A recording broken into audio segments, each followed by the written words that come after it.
Welcome to Collegial Conversations with Diana Clark, the professional webinar series that offers clinical and personal perspectives on issues that are common, but often not talked about. Here is today's Collegial Conversation. Thank you for joining a Collegial Conversation with Diana Clark. Today, we have a very special guest joining Diana. We have Jennie Kramer, who is the founder and executive director of Metro Behavioral Health Associates, which offers comprehensive outpatient treatment for all forms of eating disorders, addictions, and mood disorders. Today, Diana and Jennie will be diving into a discussion around diet culture and how it negatively impacts our society and our views of body image. A very important discussion. So I'm going to pass the conversation now over to Diana. Thank you, Laura. So not only is Jennie all of those important things, but I get to call her a friend. So thank you, Jennie, for joining me today. It's my pleasure. And I love being your friend. Thank you. Oh, yay. So before we started this session, I Googled weight loss diets, and I came up with 169 million entries. How about that? How about that? What does that mean for the rest of us? What is diet culture? Well, first of all, I have to say I'm not surprised by the results of your search. Think about the diet industry, which is literally multi-billion-dollar industry, right? It appeals to everything that people want or what they think they want. It's got its roots in the fact that we think thin is better, thin is smarter, thin is more regulated, thin is just the way everybody wants to be because somehow that makes us better people. Conversely, if you really get people to be honest about it, they would say that fat people are somehow lazy. They don't see themselves. If they saw themselves, they wouldn't look the way they look, and that they have no discipline, and they're sloths, and they must be less intelligent. Now, the way that this plays out is really very kind of scary because it plays out in the medical field, it plays out in job availability, lots of areas. Go into the medical field. How does this play out? Let's imagine I'm a woman with a larger body and I walk into my doctor. I am in my 50s. What am I likely to hear versus Diana of this body? Well, the first thing you're going to hear is, please put this gown on, and it probably won't fit because there is, not a lot of effort made to make sure that the waiting room has seats that would hold every size body, that a gown will fit every size body. It's not even just larger bodies, also taller bodies. There's an expanse of this. Then you're likely to meet a very well-intended medical assistant of some sort who says hello, and then the next question out of his or her or their mouths is, could you please hop on the scale? I'd like to weigh you. This seems like no big deal. It's a very big deal because, first of all, why? Why do we need to know that right at the get-go? It's become so routine that it's like, oh, well, you get blood pressure and you get lab values and, oh, you find out someone's weight. Why? If I'm going with a sore throat or, a broken finger, do you need to know my weight in order to determine my health status and what treatment you're going to give me? Now, if you're going to give me anesthesia, chances are you need to know what I need to weigh because that's proportional. Right. If I tell you that one of the symptoms I have is this very precipitous loss in a short period of time and I don't know why, okay, then now maybe you want a baseline because what if there's something very serious? Other than that, why do you really need to know? And it just starts to paint the picture. Again, let's assume everybody's well-intended, right? But it presents the picture of that we all look through this lens of weight first. Now I go into this office where my gown hasn't fit and I didn't really maybe quite fit into the waiting room chair. And I'm sitting on, let's say, a table that I'm fearful may or may not hold me. And I guarantee you there are some people, listening right now thinking, well, you wouldn't have to worry about that if you were just a normal sized body. Well, I don't know what normal is. That's the point. That's the point. We've come up with what we think is normal. And so now, I'm going to have a discussion with my doctor, and the harm that's been done, again, I will emphasize, let's just please assume everybody meant well. The harm that's done is countless. Picture the scene. Woman or a man or whoever else walks in and says, I have XYZ symptoms. The first thing that the doctor or healthcare provider may see is their body size. And they may write off other things because that's the lens through which we look. There are countless cases of people who went with undiagnosed cancer because the first thing they saw was their body size and decided to approach that first. Or they came in a very large body and said, I don't know, somehow I lost 30 pounds. I'm not sure how that happened. And the doctor said, well, that's a good start.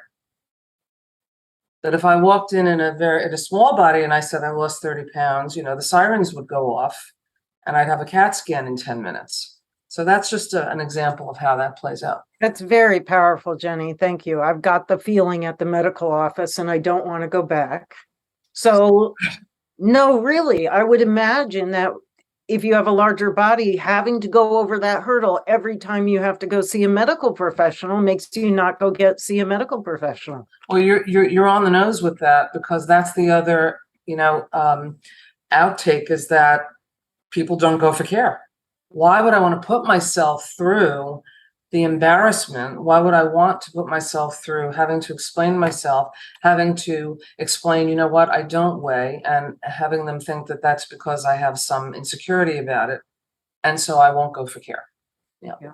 I get that. Yeah. So I'm old enough to have seen the ideal body type shift over the course of my life. Mm-hmm. When did diet culture really start to take root in our country? Depends who you ask, right? I think the common thought is that this has roots that go way, way, way, way back. It really has to do with anything that involves body ranking. So that has to do with slavery and prejudice and all of those social justice issues. Okay. In this country, if we want to point on the calendar, I think we're, post World War II is really a turning point, because there's, Madison Avenue is coming out and advertising, and there's just this whole bigger shift, again, well-intended, about who we are as a country. And I think it left a lot of people in the dust, and it created, the Twiggies of the 60s and, the gaunt, drug-addicted look of the 70s and 80s. And it's really still with us today, everywhere you go. I mean, people in my field who treat disordered eating certainly see, the backlash of this. And it's important to say that diet culture increases one's likelihood of developing some form of disordered eating exponentially. But this has very deep roots. So give us an example of how somebody whose whole being is permeated with a certain kind of body look that suggests happiness or well-being, and they are genetically geared to be in a larger body, they just are in a larger body. What does all that tell them? And what do they tend to do? How does that morph into disordered eating? Great question. First of all, it depends on the environment in which they grow up. I'm not throwing anybody under a bus here, but let's just say that you live in a family where people do well, they want to succeed in every way possible, and the message from the get-go is you must be very scheduled, you must be involved in many things, you must get high grades, you must achieve. Good goal. And by the way, you need to look a certain way. Yeah. And let's say, listen, poor mom and dad, right, are under the same pressure. Maybe mom's been on a diet her entire life. And I promise you, the act of dieting is a form of intergenerational trauma. When we ask people, what is your first experience of understanding that you were uncomfortable in your own body, it's not unusual to hear age 5, which is startling when you think about it. So now you're in let's say a school system, and you're in your family system, and there's this message, which is to do well, you need to be disciplined and you need to be this certain way.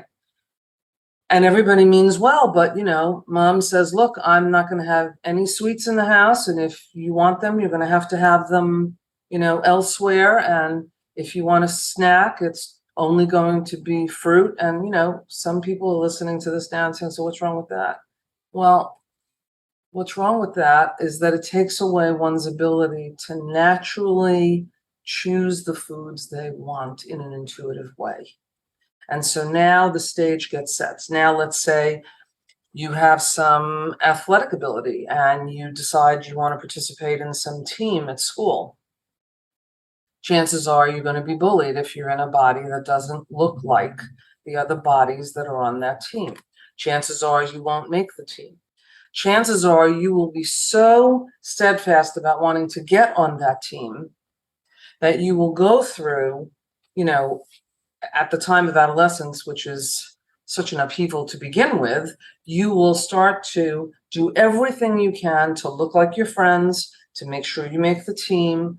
The pressure is social, it's internal, it's external. I mean, that's just to paint, one version of this. There are other versions, but that's just one that comes to mind. Wow. Yeah. I think about this. It is really complicated. It's very complicated. Yes, like and which it's hard diet not to you choose. Yeah. And it's hard not to throw blame around, right? But there has to be an acknowledgement, I think, on a societal level. I mean, we're talking about the medical industry. Be someone in a larger body who wants to simply go to theater or be on a plane. Not only do they have to apologetically go through the aisle, trying not to bump into everyone so they don't think something about them. Now they go into a seat, which may or may not hold them. They may or may not choose to actually buy 2 seats just so that they don't have to go through that. And they may have to bring with them a seatbelt extender that they had to buy on the outside because the airlines don't provide that, because that's not okay. Because there's a judgment that's being made that if you are in a big body, you are therefore unhealthy. And to me, that's the pivotal point. How do we really judge what is good health? What is good health? Right. Yeah. And there's a lot of ways to do that have nothing to do with body size. So let's veer away from what the trauma must be like on a day-to-day basis for people going through life with a larger body in our culture, daily, moment to moment. What about average size people responding to this diet culture? What are we hearing with that too? They're going nuts because every thought, every breath they take, every place they go, although you might not know it because you don't know what's going on in their experience, is fraught with, should I have this? Should I not have this? What did I have yesterday? I wonder what I had for dinner. Oh, right. Well, then I can have that. They're doing math all the time, which completely skews any form of intuitive eating. It doesn't respond to hunger or satiety cues. It responds to societal cues. So they're not only increasing their anxiety level, they're not only, hyper-focused on should I or shouldn't I. They make some decision often, which is, I know, I won't eat all day. So then I can eat later, when I get home, because after all, I'm busy anyway. And, it's a very interesting fact to me that cisgendered females in particular don't pee all day either. They forget, or they just put it off in the same way they put off eating. I mean, it's not to say it doesn't happen to all genders, but it's just an interesting thing that we put everything else first, whether it's work, family, other obligations, and then including food. And we think, oh, well, I'm good now. I'm good. I didn't eat. That's the axiom. I am good if I don't eat. I am bad if I eat. So I will not eat all day. Then I get home. Now I'm ravenous. There's no such thing as hunger in society. I'm responding to ravenousness. So now I'm going to eat too much. And now I'm mad at myself. I'm blaming myself.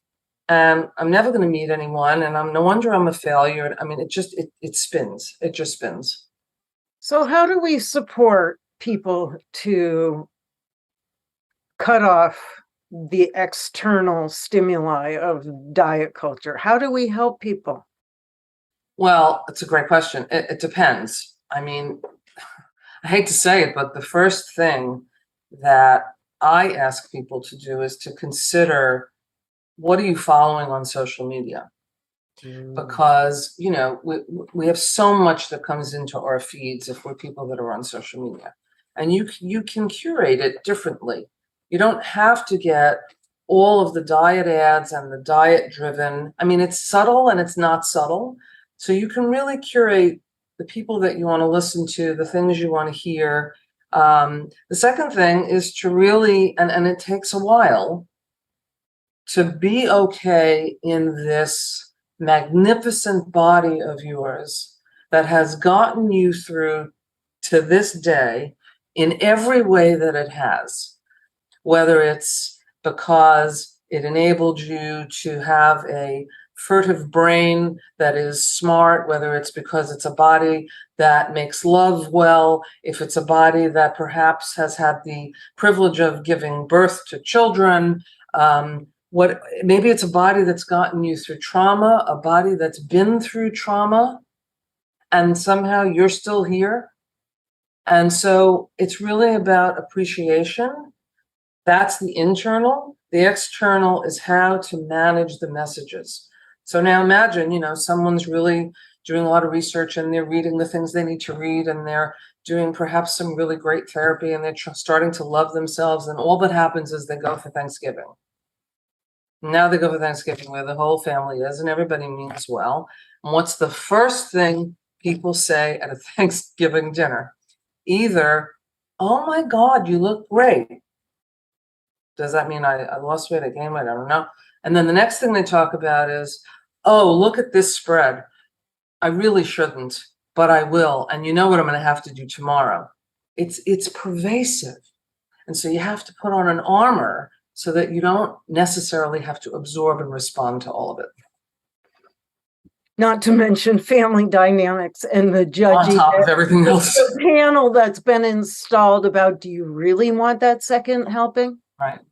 You know, that just goes hand in hand. You know, as clinical professionals, I'll say that it's a very difficult and brave journey to acknowledge your own weight stigma. You know, we are taught to serve, we are taught to be neutral, to be open-minded, all of those things, to serve and serve and serve. And the truth is, we all have a blind spot. It's inevitable. If we've been born multiple, that's right. And where this is concerned, it takes really almost surveying yourself and reading some very important things. You know, Harvard has a weight stigma, you know, scale that you can take, which is fascinating and upsetting. And it's very important that we really understand our own weight stigma.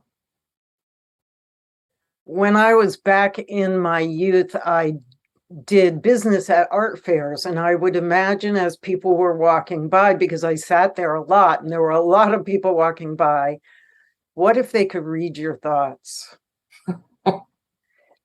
And I sat there really trying to discipline that first reaction, but it meant paying attention to that first reaction. And my first reaction is not kind. Not always. I think that's true for most people. So we have to pay attention to the first in order to know the second. I do, and I think it takes a willingness to increase your knowledge base and to really think about and read about some things that are uncomfortable. There's a wonderful book which is called The Body Is Not an Apology by Sonia Renee Taylor. And it's as powerful as it sounds. And, you know, it smacks you upside the head a little bit, because it really in a very educated way, talks about weight stigma, but it also talks about how it relates to all other prejudices, in the lens of social justice. There's another, book that I like a lot, which is called Body Respect. Mhm. And, it sounds like you know what it's going to be about, right? But it's also about the roots of this. You have to really understand the intergenerational, level of this. I find it fascinating, for instance, if I may, that there is an outgrowth of disordered eating in, just to give you one example, in the Orthodox Jewish community, mostly, in this country. Now you think, well, Totally new to me. why would that be happening, right? Well, there's multiple reasons. And there are those who would say, and I happen to agree, that this goes back all the way to the Holocaust.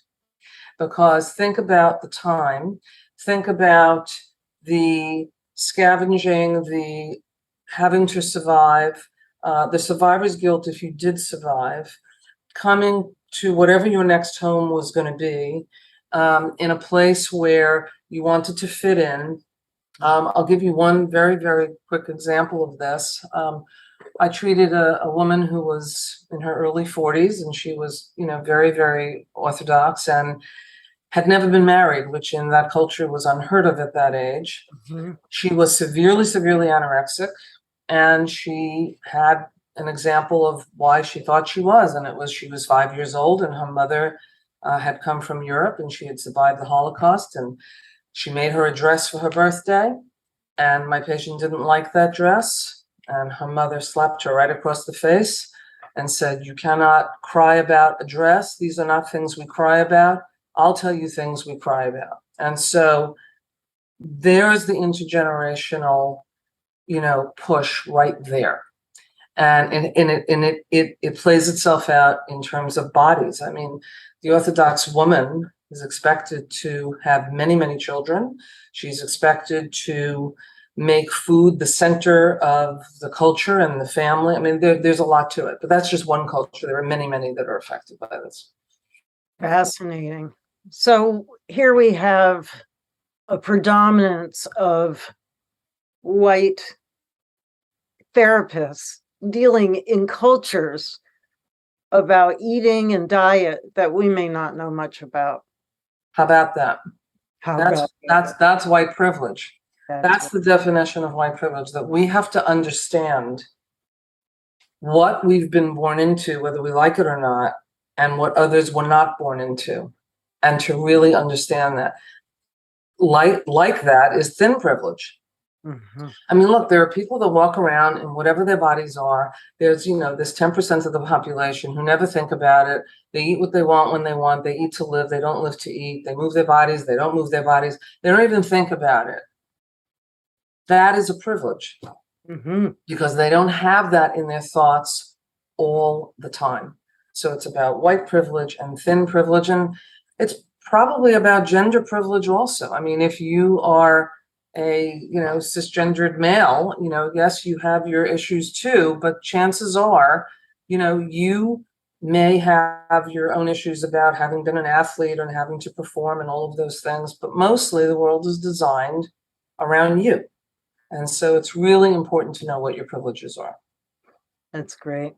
Yeah. Well, Jennie, I thank you for a really, really thought-provoking conversation today. Pleasure, I'm my going to pleasure. stop the conversation and really think about, okay, where are my blind spots? Once again, always good to have those pointed out, and I appreciate it. And you. Pleasure to be here. Thank you so much.